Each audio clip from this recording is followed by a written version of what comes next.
Listen carefully, because what I'm about to share requires you to open your mind. If you truly understand this message, the way women see you may never be the same again.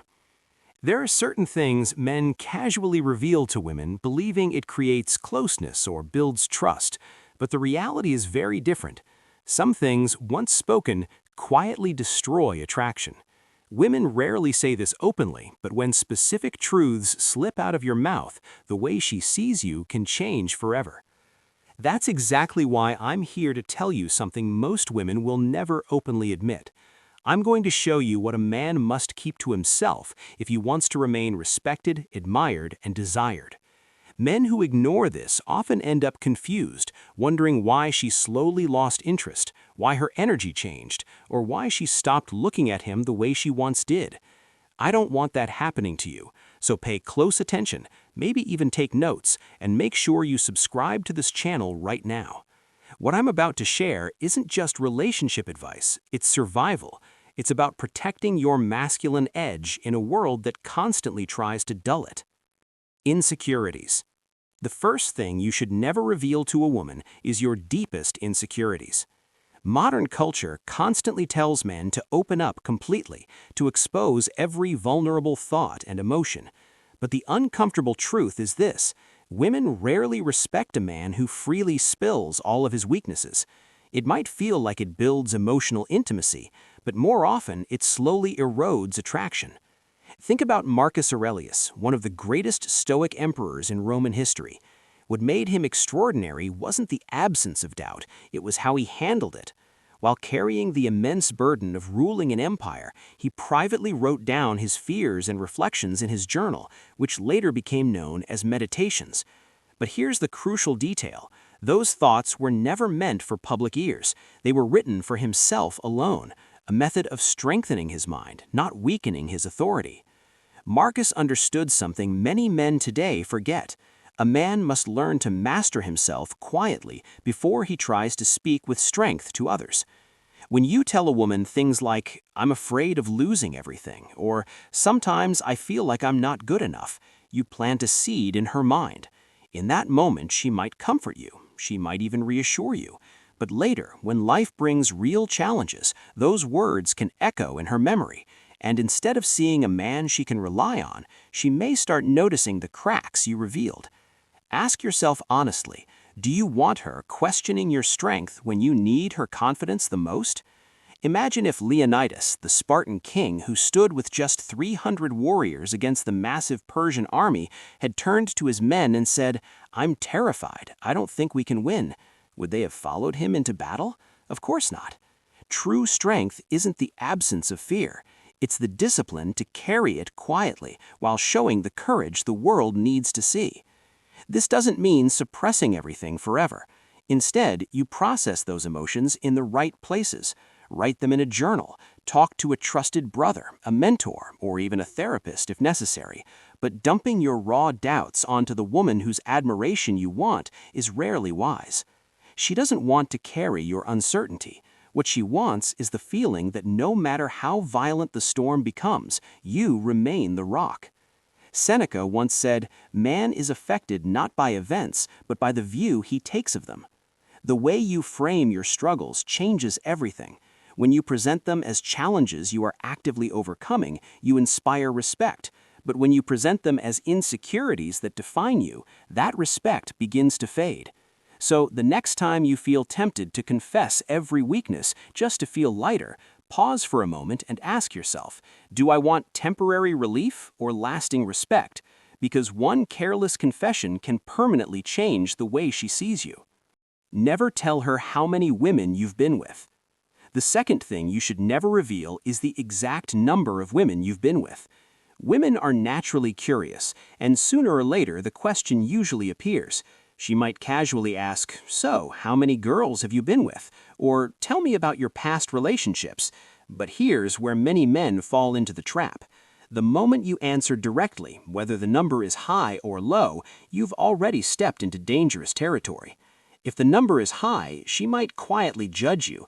Even if she laughs about it, she might start seeing you as someone who can't settle down, or who may struggle with loyalty. If the number is low, another problem appears. She may secretly question your experience, your desirability, or even your ability to attract women. In both scenarios, the truth can easily be twisted against you. The Stoic philosopher Epictetus once said, "Control what you can, accept what you cannot." You cannot control how she interprets your past, but you can control how much of that past you reveal. Smart men understand that some truths serve no purpose when spoken aloud. Consider powerful figures throughout history. Do you think Julius Caesar sat with Cleopatra and listed every woman he had ever been involved with? Of course not. A wise man allows his presence to define him, not his history. When a woman asks about your number, she's rarely searching for factual data. Often she's testing your composure. She wants to see if you crumble under pressure or if you maintain your frame. A confident response might sound like this: enough to know what I want and experienced enough to know what I won't settle for. That answer gives her nothing concrete to judge you while still keeping intrigue alive. Ask yourself this: what real benefit comes from revealing information that could only damage your image? Does it improve how you treat her today? Does it increase respect? Most of the time, it does neither.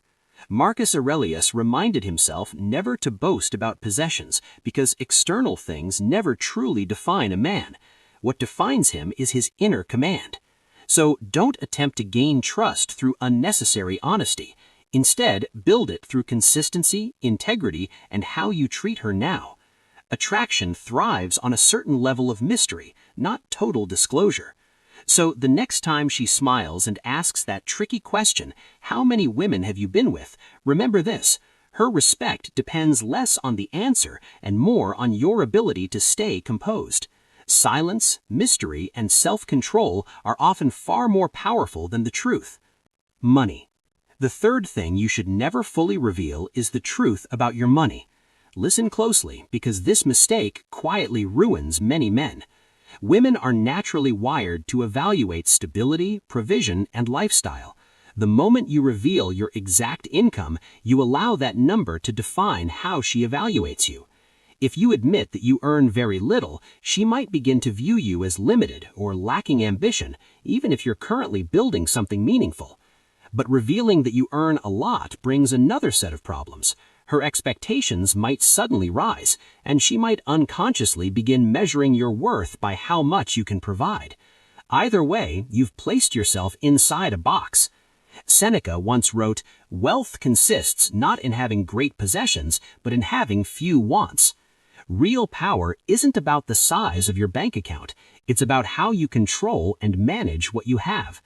Do you think men like John D. Rockefeller or Elon Musk went around telling women the exact figures in their bank accounts? Of course not. Their vision, ambition, and direction spoke louder than numbers ever could. What a woman truly wants to sense is whether you're a man with purpose, direction, and control over your life. The moment you reveal financial details, you lose an element of mystery and leverage. Think about it this way. If a king publicly announced the exact amount of gold inside his treasury, how long would it take before people began plotting to take it? The same principle applies here.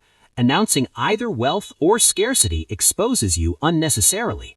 Women often respect financial discipline more than financial numbers.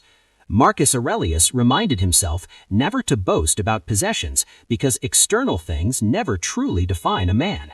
What defines him is his inner command. So if she asks, "How much do you make?" don't treat it like a confession. A better response might be something like, "Enough to handle what matters, and I'm focused on building more." That statement communicates ambition, stability, and direction without giving away ammunition. Always remember, money is a tool, not your identity. Guard it like a king guards his crown. Fear. The fourth thing you should avoid revealing is what you truly fear. Every man experiences fear. Fear of failure, rejection, losing status, or ending up alone. These emotions are completely human. But once you verbally hand those fears to her, the way she perceives you can subtly shift.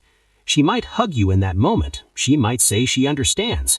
But deep down, something changes. She may begin questioning whether you can remain steady when life becomes difficult. Marcus Aurelius ruled Rome during times of war and deadly plagues. Surely he experienced fear like any other human, yet he never allowed those around him to see it. Instead, he wrote privately in his journal, "If you are distressed by anything external, the pain is not due to the thing itself, but to your estimate of it." He transformed fear into discipline rather than broadcasting it. Now imagine telling a woman you're afraid of losing your job, your status, or your ability to provide. She might reassure you today, but that image of fear can remain in her mind long after the conversation ends, and attraction rarely survives in that shadow. Spartan warriors were admired not because they lacked fear, but because they refused to speak it. They fought with courage and understood that fear gains power when it is voiced. So when fear appears, the real question becomes this: will you unload it onto her, hoping she